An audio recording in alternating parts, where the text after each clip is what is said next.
Oh, what it means to write poetry. To give birth from a piece of me pouring out as if I were bleeding ink, and through my finest seams release and recover my heartbeat. Release and recover monsters inside of me. Release and recover. I once swore I'd write life stories to read, a form of self-condolence. And though it would seem so relevant to the ears from those of you watching and breathing, that others would long to release and recover with me. Until what hurts inside no longer haunts our dreams, and the buildup of puddles in our eyes could flow honestly, draining the pain as it sinks to the bottom of this sea. An emotional tide could sweep away our demons disguised. We could coast across reluctantly and sail to the other side, cutting loose from our anchors, and suppose we make it there alive. Theoretically envision that place in paradise, believing we could touch it by reaching within and stretching our skin just enough to leave behind what has been and step foot on the land of our futures. In that moment of then, we make a choice of crossing over, and whether or not we're prepared to leave these waters, and if we have it in us, we could change that next tomorrow. Only borrow from our past, which shall aid us in growing stronger, promising ourselves to practice wisdom. Release and recover from our sorrows. Release and recover our heartbeats. Release and recover monsters inside of me. Release and recover. I told you I was meant to write life stories to read. And as you know, all those childhood fantasies were not as adults what they were destined to be. Were never spoken of to just tuck us under covers, but were recited to show us what we wanted to be, and still were meant when they were read to be make-believe.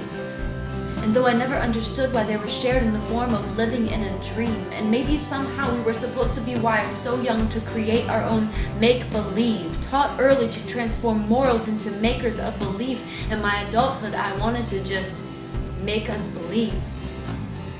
Believe that dreaming is not merely for sleeping, but it is, however, a factual relief our subconscious was trying to speak through visions not impossible to reach, the reality we may sometimes feel trapped in.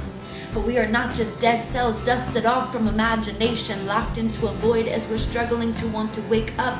If you listen closely to the breaths you take in, we are all gasping for something more fulfilling. Now please just wake up with me and follow the sound of your heartbeat.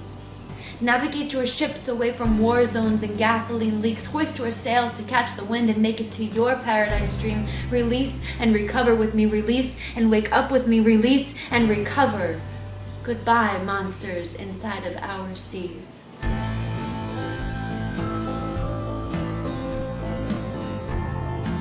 I wanted to share because spoken word is really important to me and actually saved my life in 2011.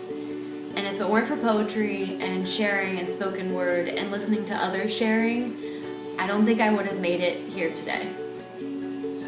I believe strongly that spoken word artists are the voice for the silent ones, have all these thoughts and feelings swarming around in their brain, and spoken word artists who are really in love with wordplay and expression and emotion can find a way to pour out the feelings onto the pages and share them with others who have felt the same, experienced the same, and it's really therapeutic. My YouTube channel mostly consists of dreadlock videos, and when I realized, when I started my dreadlock journey, that that's how I did most of my learning and interacting and connecting with people, I didn't feel so alone kind of thing, and I really enjoyed being a part of the learning experience, and I enjoyed the helping. So I wanted to do the same and started creating dreadlock videos. And then when I realized the connection could be built and made stronger, I thought, wow, I have a lot more to offer than just dreadlock experience. I want to start sharing. And when I thought about my spoken word talent that not many people know about me, I thought, what better way to connect with people all over the world and save more lives and create more inspiration for more people.